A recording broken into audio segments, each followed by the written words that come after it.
नमस्कार साथियों, चैनल में पुनः आप सभी का स्वागत है। आज नए चैप्टर के साथ पुनः उपस्थित हूँ। पिछली क्लास में संविधान के अंतर्गत आप संविधान के महत्वपूर्ण अनुच्छेदों के विषय में पढ़ रहे थे। तो संविधान के जो महत्वपूर्ण अनुच्छेद थे 1 से लेकर के 395 के बीच में जो भी अनुच्छेद थे सारे अनुच्छेद पे हमने जिक्र भी किया था और उससे अधिक आपको नहीं पढ़ना है। और मेरा 100% दावा है कि उसमें से 1-2 प्रश्न बराबर हर कंपटीशन में आता रहता है। ठीक है, हाँ। और आगे की तरफ चलेंगे, चैप्टर को गति देते हैं। तो आगे की तरफ चलेंगे कि भारतीय संविधान के विदेशी स्रोत, है ना।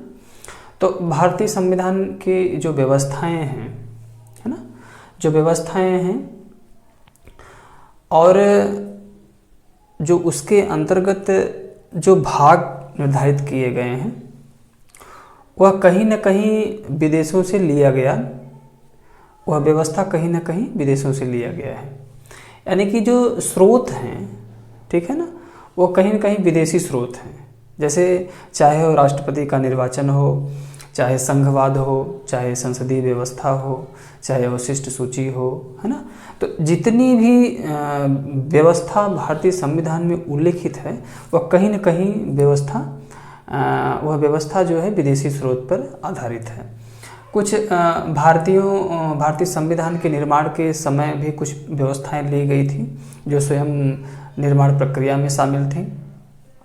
इस तरह से हाँ, तो भारतीय संविधान के विदेशी स्रोतों से भी बराबर एक प्रश्न आता रहता है। तो चलिए देखते हैं कि भारतीय संविधान की विदेशी स्रोतों के अंतर्गत क्या क्या विषय समाहित किए गए हैं और जो भी इम्पोर्टेंट है उसी पे चर्चा मैं करूँगा। हाँ, यूँ कहिए कि भारत शासन अधिनियम 1935, ये तो भारत शासन अधिनियम 1935 था। हालांकि ये विदेशी स्रोत की बात नहीं है, लेकिन चूंकि ये इम्पोर्टेंट है इसलिए मैंने उसमें उसको समाहित कर दिया है। ठीक है ना, तो ये विदेशी स्रोतों में नहीं शामिल होगा। भारत शासन अधिनियम 1935, भारत शासन अधिनियम 1935 में क्या क्या प्रावधान किया गया था इसको देखते हैं। तो सूचियों का उल्लेख किया गया, सूचियों का उल्लेख किया गया। तो सूचियां जो थी वह 3 प्रकार की होती हैं। 7वीं अनुसूची के अंतर्गत 3 सूचियां समाहित की गई थी। ठीक है ना, जैसा कि आप जानते भी हैं भारतीय संविधान में 12 अनुसूचियां हैं। 12 अनुसूचियों में 7वीं जो अनुसूची है उन सूचियों में 3 सूचियों का उल्लेख है। संविधान की 12 अनुसूचियां हैं, ये तो आपको पहले से ही जानकारी है। 12 अनुसूचियों में जो 7वीं अनुसूची है उन 7वीं अनुसूची में 3 सूचियों का उल्लेख है। ठीक है ना। अब देखिए, जानने की बात यह है कि भारत सरकार अधिनियम 1935 में 2 ही सूचियों का उल्लेख किया गया। यानी कि समवर्ती जो सूची थी, जैसे सूचियाँ हमने बताया भी 3 सूचियाँ होती हैं। हाँ, जैसा कि संघ सूची है, दूसरा राज्य सूची है और तीसरा है समवर्ती सूची। ठीक है ना, 3 सूचियाँ हैं। तो 7वीं अनुसूची के अंतर्गत 3 सूचियों का उल्लेख किया गया। लेकिन जानने की बात है कि जो समवर्ती सूची है यह मुख्य रूप से ऑस्ट्रेलिया के संविधान से लिया गया था। यह समवर्ती सूची ऑस्ट्रेलिया के संविधान से लिया गया था 1901 में, है ना। तीसरी सूची समवर्ती सूची है, यह ऑस्ट्रेलिया के संविधान से 1901 में ही लाया गया था। ठीक, अब देखिए कि भारत शासन अधिनियम 1935 के अंतर्गत 2 और सूचियों का उल्लेख किया गया। यानी कि संघ सूची और राज्य सूची, 2 सूचियां जो थी यह भारतीय संविधान में स्थापित की गई। तो क्या क्या हो गई, तो भारत शासन अधिनियम 1935 के अंतर्गत सूचियों के प्रावधान का मतलब यह है कि 2 ही सूचियों का उल्लेख किया गया। एक संघ सूची और पहला था, और दूसरा जो है राज्य सूची। ठीक है ना, 2 सूचियों का उल्लेख किया गया। और तीसरा जो समवर्ती सूची था, है ना, जो तीसरा समवर्ती सूची था यह ऑस्ट्रेलिया के संविधान से पहले से ही लिया गया था। कांसेप्ट क्लियर है ना। तो इस तरह से इस तरह से इसका प्रश्न आता है। इस तरह से जैसे क्वेश्चन की जो प्रकृति होती है वो पूछता है कि भारतीय संविधान में स्थापित सूचियों का प्रावधान कहाँ से लिया गया था, तो भारत शासन अधिनियम 1935 से लिया गया था। ठीक है ना, तो ये कोई विदेशी स्रोत नहीं है, भारत सरकार अधिनियम 1935 के अंतर्गत सूचियों का उल्लेख किया गया। जो गूढ़ विषय है उसको मैंने बताया ही। समवर्ती सूची जो ऑस्ट्रेलिया से लिया गया था, पहले से ही वो समाहित था। और भारत सरकार अधिनियम में 2 सूचियाँ शामिल की गई, एक संघ सूची और एक राज्य सूची, ये तो शामिल की गई, तो 3 सूचियाँ हो गई। हाँ, एक सूची और भी होती है अवशिष्ट सूची। ठीक है ना, अवशिष्ट सूची जो होती है मुख्य रूप से यदि किसी संघ सूची हो या राज्य सूची हो या समवर्ती सूची हो, इन अगर तीनों विषयों में कोई विवाद हो जाए, है ना, तो उसे रिजर्व अवशिष्ट सूची में रख दिया जाता है ना, उसे अवशिष्ट सूची में रख दिया जाता है। तो इस तरह से भी प्रावधान किए जाते हैं। तो यह अवशिष्ट सूची का उल्लेख बहुत कम मिलता है, लेकिन जानना चाहिए आपको कि 3 सूचियों के अलावा एक और अवशिष्ट सूची होती है। हालांकि अवशिष्ट सूची पूछता नहीं है, लेकिन अगर कहीं जैसे कोई टिपिकल एग्जाम पूछ दिया तो इस तरह से भी प्रश्न आ सकते हैं कभी। तो हाँ, उसके बाद देखिए भारत सरकार अधिनियम 1935 के अंतर्गत कौन सी व्यवस्था थी। 3 सूचियों का उल्लेख, ये इंपॉर्टेंट है, बराबर कंपटीशन प्रश्न आते हैं।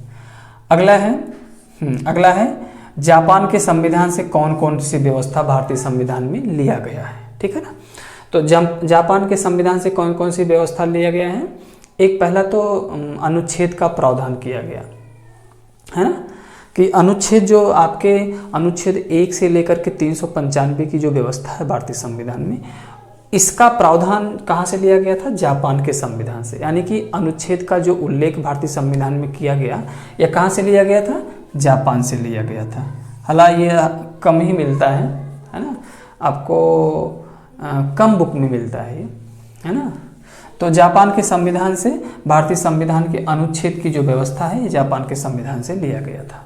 नेक्स्ट चलते हैं, ब्रिटेन के संविधान से कौन सी व्यवस्था ली गई है ना। ब्रिटेन के संविधान से बहुत सारी व्यवस्था ली गई।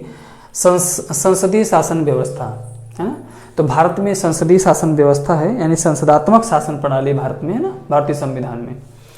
तो संसदीय शासन व्यवस्था जो है, या संसदात्मक शासन प्रणाली या संसदीय शासन व्यवस्था, यह शब्द कहाँ से लिया गया है, ब्रिटेन के संविधान से। और क्या क्या लिया गया है, जो लोकसभा है ना, और राज्यों की जो विधानसभा है, यानी कि लोकसभा और राज्यों की विधानसभा कि जो मंत्रिमंडल होता है, तो जो मंत्रिमंडल होता है मुख्य रूप से, हाँ, सामूहिक रूप से उत्तरदायित्व जो होता है, किसके प्रति उत्तरदायित्व होता है, यानी कि यह कह रहा है कि लोकसभा तथा विधानसभा के प्रति मंत्रिमंडल का सामूहिक उत्तरदायित्व, है ना। तो लोकसभा के प्रति और विधानसभा के प्रति मंत्रिमंडल का सामूहिक उत्तरदायित्व। तो सामूहिक उत्तरदायित्व की जो बातें हैं, है ना, तो क्या होता है, सामूहिक उत्तरदायित्व की बातें क्या होती हैं, मुख्य रूप से यह लोकसभा और विधानसभा में ही होती हैं। तो जैसा कि सामूहिक उत्तरदायित्व का तात्पर्य यही है कि जैसे यदि प्रधानमंत्री इस्तीफा दे देता है ना, या त्यागपत्र दे दे, तो उसकी जो मंत्रिमंडल या मंत्रिमंडल जैसी व्यवस्था है ना, तो वह स्वतः ही समाप्त हो जाती है, स्वतः निलंबित हो जाती है। तो सामूहिक उत्तरदायित्व की जो बातें हैं, तो लोकसभा में, यानी ये प्रधानमंत्री की बातें कह रहा है, ठीक है ना। और भाई प्रधानमंत्री जो होता है बहुमत दल का नेता होता है, और सामूहिक रूप से लोकसभा के प्रति जिम्मेदार होता है, यानी कि मंत्रिमंडल जो होती है उसकी लोकसभा के प्रति जिम्मेदार होती है, उत्तरदायित्व होती है। अगला दिया है विधानसभा। तो विधानसभा में भी भाई जैसा कि जानते भी होंगे कि विधानसभा में सामूहिक रूप के उत्तरदायित्व का मतलब होता है, तो मंत्रिमंडल का सामूहिक रूप से उत्तरदायित्व होता है। जैसे मुख्यमंत्री है, यानी विधानसभा में मुख्यमंत्री है, तो वह इस्तीफा देता है तो पूरी मंत्रिमंडल ही उसकी ध्वस्त हो जाएगी, है ना। तो इस तरह से जो लोकसभा है और राज्यों की विधानसभा है, तो उसकी जो मंत्रिमंडल है सामूहिक रूप से उत्तरदायित्व की जो बातें हैं, यानी कि लोकसभा विधानसभा का सामूहिक रूप से उत्तरदायित्व की बातें जो कही गई है, यह भारतीय संविधान में ब्रिटेन के संविधान से लिया गया है। तो सामूहिक उत्तरदायित्व की जो बातें हैं, ठीक है ना, ये कहाँ से लिया गया, ब्रिटेन के संविधान से लिया गया है। आगे की तरफ चलेंगे, राष्ट्रपति का औपचारिक स्थिति, है ना। तो राष्ट्रपति का औपचारिक स्थिति का मतलब कि भारत का एक राष्ट्रपति होगा, है ना, पद का सृजन किया गया है। तो जैसा कि आप जानते भी होंगे, ब्रिटेन में तो चूंकि राजशाही शासन व्यवस्था रही है ना, तो वहाँ पे राष्ट्रपति नहीं, वहाँ मुख्य रूप से राष्ट्राध्यक्ष होता है एक तरह से, यानी कि ब्रिटेन का जो राजा है या रानी है ना। तो जैसे आपके यहाँ वहाँ ब्रिटेन का जो राजा होता है या रानी है, तो वहाँ वंशानुगत परंपरा पे आधारित है, और वंशानुगत परंपरा पे आधारित है, वहाँ मनोनयन कर दिया जाता है, ठीक है ना। ब्रिटेन के महाराजा या महारानी का मनोनयन हो जाता है। और भारत में क्या है कि निर्वाचित राष्ट्रपति होता है, ठीक है। तो राष्ट्रपति होता है, ये निर्वाचित राष्ट्रपति होता है। तो राष्ट्रपति के पद का औपचारिक स्थिति का वर्णन जो है ये ब्रिटेन के संविधान से लिया गया है, ठीक है। तो राष्ट्रपति का औपचारिक स्थिति ये कहाँ से है, ये ब्रिटेन के संविधान से लिया गई व्यवस्था है। आगे की तरफ देखेंगे, संसद तथा विधानमंडलों की प्रक्रिया, है ना। तो ये क्या है कि जो संसद है ना, तो सर्वोच्च स्तंभ देश का संसद है, इसके भी 3 अंग हैं, जैसा कि लोकसभा, राज्यसभा और राष्ट्रपति। विधानमंडल है, तो विधानमंडल के भी 3 सदन हैं, विधानसभा, विधान परिषद और राज्यपाल। तो संसद है, विधानमंडल है की प्रक्रिया, यानी कि उसकी संसद कैसे चलती है और चलाई जाती है, विधानमंडल कैसे चलता है चलाया जाता है। तो विधानमंडल का और संसद की प्रक्रिया क्या है चलने की, इसकी स्थिति का वर्णन जो है ब्रिटेन के संविधान से लिया गया है।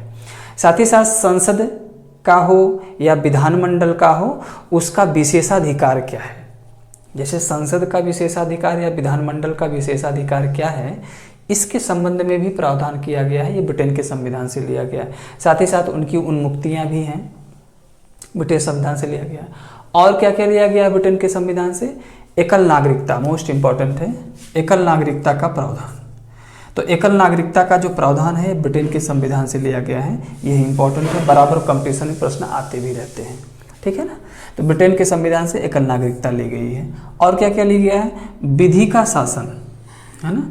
तो विधि का शासन का तात्पर्य जानते ही होंगे कि जो कानून है जो बनाए गए हैं, भाई जो कानून बनाए गए हैं, निर्मित किए गए हैं, तो विधि का मतलब कानून ही होता है। तो उसका शासन, यानी कि कानून के अनुसार शासन कैसे चलेगा, इसका उल्लेख किया गया है। तो विधि के अनुसार शासन या विधि का शासन, तो इस तरह के प्रावधान किए गए हैं, ठीक है ना। अगला क्या है, ब्रिटेन के संविधान से और क्या लिया गया है, लोक सेवकों की पदावधि। तो लोक सेवक कौन कौन हैं, ये केंद्र के लोक सेवक हैं, राज्य के लोक सेवक हैं, उनके संबंध में प्रावधान किए गए हैं। तो लोक सेवक यानी कि जो संघ के जो एम्प्लाई हैं जॉब करने वाले, और राज्य के जो एम्प्लाई हैं, तो मतलब जॉब करने वाले जो भी एम्प्लाई हैं। तो लोक सेवक मतलब लोक सेवक की पदावधि क्या होगी, ठीक है, उनके मानदंड क्या होंगे, यह सभी क्राइटेरिया का वर्णन जो है यह ब्रिटेन के संविधान से लिया गया है। तो इस तरह से प्रश्न जो बनते हैं, तो ब्रिटेन के संविधान से कौन कौन से प्रश्न बनते हैं जो ब्रिटेन के संविधान से लिया गया है। संसदीय शासन व्यवस्था, ये मोस्ट इम्पॉर्टेंट है, ठीक है ना। नंबर 1 ये इम्पॉर्टेंट है, संसदीय शासन व्यवस्था को बराबर पूछता है। दूसरा प्रश्न पूछता है एकल नागरिकता का प्रावधान किस देश के संविधान से लिया गया है, तो ब्रिटेन के संविधान से लिया गया है, दूसरा प्रश्न। तीसरा प्रश्न पूछता है विधि का शासन, यानी भारत में विधि का शासन होगा या विधि का शासन जैसी पद्धति जो है भारतीय संविधान में कहाँ से ली गई है, तो ब्रिटेन के संविधान से लिए गए हैं। तो ब्रिटेन के संविधान से जो व्यवस्थाएं ली गई हैं, 3 प्रकार का प्रश्न आता है, एक संसदात्मक शासन व्यवस्था, एकल नागरिकता और विधि का शासन, ये बराबर पूछता रहता है। हाँ, आगे की तरफ चलेंगे। अमेरिका के संविधान से कौन सी व्यवस्था ली गई है, तो अमेरिका का जो संविधान लागू किया गया था 1789 में लागू किया गया था। सन 1789 में जो लागू किया गया था अमेरिका का संविधान, उससे कौन कौन सी व्यवस्था ली गई है। अमेरिका के संविधान से क्या क्या लिया गया था। पहला है संघात्मक शासन प्रणाली। तो संघात्मक शासन व्यवस्था है, तो भारत में, चूँकि भारत क्या है, राज्यों का संघ है, ठीक है ना। तो यानी कि राज्यों का संघ है, कई राज्यों को मिलाकर के भारत एक संघ है। तो भारत में क्या है, संघात्मक शासन व्यवस्था है। तो संघात्मक शासन व्यवस्था जो लिया गया है अमेरिका के संविधान से लेकर के भारतीय संविधान में स्थापित किया गया है। तो संघात्मक शासन प्रणाली, ये भी प्रश्न बराबर आता है। दूसरा प्रश्न क्या आता है अमेरिका का, अमेरिका से मूल अधिकार, है ना, जो आपके 6 प्रकार के मूल अधिकार दिए गए थे। पहले तो 7 प्रकार का मूल अधिकार था, तो संपत्ति का अधिकार जो 7वां था उसको निकाल दिया गया, तो 6 ही मूल अधिकार हो गए। तो जो मौलिक अधिकार हैं व्यक्ति के, यह मौलिक अधिकार की शब्दावली अमेरिका के संविधान से लिया गया है। इसे कैसे समझेंगे, ट्रिकी के माध्यम से समझेंगे। जैसे अ से अमेरिका, अ से अधिकार, तो मौलिक अधिकार अमेरिका, इस तरह से। तो मौलिक अधिकार की जो बातें हैं कहाँ से ली गई हैं, अमेरिका के संविधान से लिया गया है। और क्या क्या लिया गया है, देखिए, स्वतंत्र एवं निष्पक्ष न्यायपालिका जैसी प्रणाली, भारत में स्वतंत्र और निष्पक्ष न्यायपालिका होगी, ऐसे शब्द कहाँ से लिए गए हैं, अमेरिका के संविधान से लिए गए हैं। यह भी बहुत ही इंपॉर्टेंट है, स्वतंत्र एवं निष्पक्ष न्यायपालिका या स्वतंत्र न्यायपालिका का उल्लेख। और क्या क्या लिया गया है, न्यायिक पुनराविलोकन का सिद्धांत। तो स्वाभाविक है, न्यायिक पुनराविलोकन का सिद्धांत आपको भारतीय न्यायपालिका के माध्यम से उपलब्ध कराया गया है कि यदि आप किसी निर्णय से, न्यायपालिका किसी निर्णय से खुश नहीं है तो पुनराविलोकन कर सकते हैं, ठीक है। न्यायिक पुनराविलोकन ये शब्द जो है अमेरिका के संविधान से लिया गया, ये भी बहुत ही इम्पोर्टेंट है ना। बराबर कंपटीशन में आता है कि न्यायिक पुनराविलोकन का सिद्धांत किस देश के संविधान से लिया गया, तो अमेरिका के संविधान से लिया गया था। तो अगला देखते हैं, अगला क्या है, उपराष्ट्रपति का पद। उपराष्ट्रपति का पद का सृजन अमेरिका के संविधान से लिया गया है। अगला क्या लिया गया है अमेरिका के संविधान से, राष्ट्रपति, उच्च न्यायालय के न्यायाधीश और उच्चतम न्यायालय के न्यायाधीश और मुख्य न्यायाधीश पर महाभियोग चलाने की प्रक्रिया।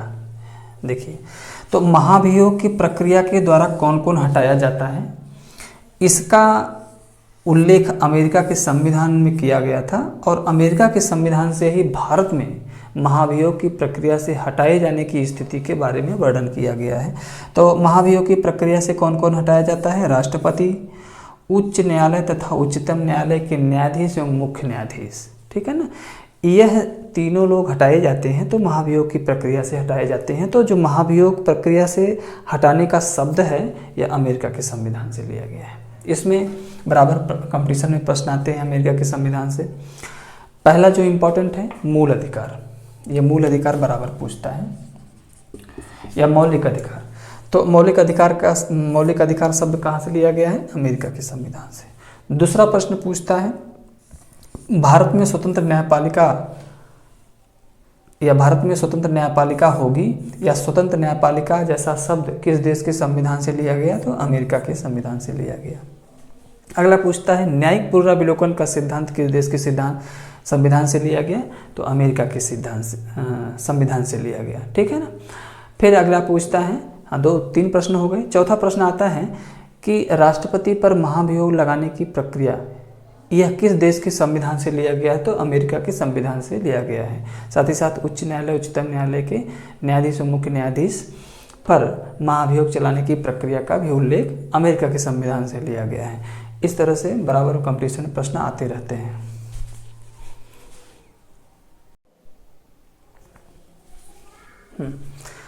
आगे की तरफ देखेंगे तो ये भारत शासन अधिनियम 1935 हो गया। जापान के संविधान से क्या लिया गया, ब्रिटेन के संविधान से क्या लिया गया, अमेरिका के संविधान से क्या लिया गया, कौन सी पद्धति ली गई। आगे की तरफ चलेंगे, अब देखेंगे फ्रांस के संविधान से क्या क्या लिया गया। तो जो फ्रांस का संविधान कब लागू किया गया था, 1946 में लागू किया गया था, ठीक है ना। अब देखिए फ्रांस के संविधान से क्या लिया गया, गणतंत्रात्मक शासन व्यवस्था, है ना। तो गणतंत्रात्मक शासन व्यवस्था का मतलब कि भारत क्या है, एक गणराज्य है ना। गणराज्य का मतलब ये है कि मुख्य रूप से जो बातें कही गई इसमें कि भारत जो है यह कई राज्यों का संघ है, यानी गणराज्य है ना। गण का मतलब होता है समूह, तो समूह यानी कि कई राज्यों का एक समूह है। तो कई राज्यों को मिला करके क्या है, भारत एक गणतंत्रात्मक देश है। तो यह शब्दावली जो है कहाँ से लिया गया है, यह शब्दावली कहाँ से लिया गया है, फ्रांस के संविधान से लिया गया है। इस तरह से बराबर प्रश्न पूछता है कि गणतंत्रात्मक शासन व्यवस्था, भारत में गणतंत्रात्मक शासन व्यवस्था कहाँ से लिया गया है, किस देश के, तो फ्रांस के संविधान से लिया गया है। ठीक है ना। आगे की तरफ चलेंगे, कनाडा के संविधान से कौन कौन सा कनाडा के संविधान से क्या क्या लिया गया है, तो कनाडा का जो संविधान लागू किया गया था 1946 में, ये भी लागू किया गया था। क्या क्या लिया गया है, पहला है संघवाद, है ना। ये संघवाद जैसा शब्द जो है भारतीय संविधान में, संघवाद जैसा शब्द यह कनाडा के संविधान से लिया गया है। मोस्ट इंपॉर्टेंट है, बराबर प्रश्न आता है संघवाद। तो भारतीय संविधान में संघवाद जैसा शब्द किस देश के संविधान से, कनाडा के संविधान से लिया गया है। और क्या क्या लिया गया है, अवशिष्ट शक्तियों का उल्लेख भी किया गया है ना। तो अवशिष्ट शक्तियों का उल्लेख, है ना, तो अवशिष्ट शक्ति जो होती है उसका उल्लेख किया गया है। तो अवशिष्ट शक्ति जैसा शब्द जो है किस देश के संविधान से, कनाडा के संविधान से लिया गया है। आगे क्या क्या लिया गया है, संघ तथा राष्ट्र के मध्य शक्तियों का विभाजन, यानी कि संघ की शक्ति और राज्य की शक्ति, यानी कि संघ की सरकार की शक्ति और राज्य की सरकार की शक्तियों का विभाजन। ठीक है ना। संघ के अपने कार्य हैं अलग और राज्य के अपने कार्य हैं, यानी संघ सरकार के अपने अलग कार्य हैं और राज्य सरकार के अलग कार्य हैं। इनके शक्तियों का जो विभाजन है यह मुख्य रूप से कहाँ से लिया गया है, कनाडा के संविधान से लिया गया है। ठीक है ना। इसका जो प्रश्न आता है, बहुत इंपॉर्टेंट प्रश्न है, संघवाद, कनाडा के संविधान से संघवाद ऐसा शब्द जो लिया गया, ये इंपॉर्टेंट है, बराबर कंपटीशन में आता भी है। अगला है आयरलैंड के संविधान से क्या क्या लिया गया है, तो आयरलैंड का संविधान जो लागू किया गया था 1937 में लागू किया गया था, 1937 में लागू किया गया है। और क्या क्या लिया गया, पहला सबसे इंपॉर्टेंट है राज्य के नीति निर्देशक तत्व, जो भारतीय संविधान में समाहित है राज्य के नीति निर्देशक तत्व। इस पर मैंने चर्चा भी किया था पिछले वीडियो में। अनुच्छेद 36 से लेकर के 51 के बीच में, यानी भाग 4 यह राज्य के नीति निर्देशक तत्व की व्याख्या करता है। तो राज्य के नीति निर्देशक तत्व जो सिद्धांत है ये कहाँ से लिया गया, आयरलैंड के संविधान से लिया गया। मोस्ट इंपॉर्टेंट, बराबर कंपटीशन में प्रश्न आते रहते हैं। और क्या लिया गया है, राष्ट्रपति का निर्वाचन पद्धति। तो राष्ट्रपति का जो निर्वाचन पद्धति है तो एकल संक्रमणीय मत पद्धति के आधार पर, एकल संक्रमणीय मत पद्धति के आधार पर, यानी अप्रत्यक्ष निर्वाचन पद्धति के द्वारा होगी, है ना। तो जो सिस्टम है, जो पद्धति है राष्ट्रपति के निर्वाचन की, ऐसा शब्द जो है कहाँ से लिया गया, आयरलैंड के संविधान से लिया गया है।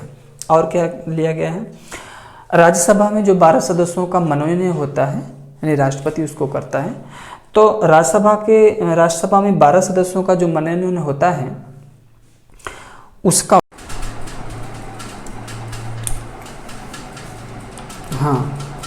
तो मैं चर्चा कर रहा था कि आयरलैंड के संविधान से कौन कौन सी व्यवस्था ली गई थी।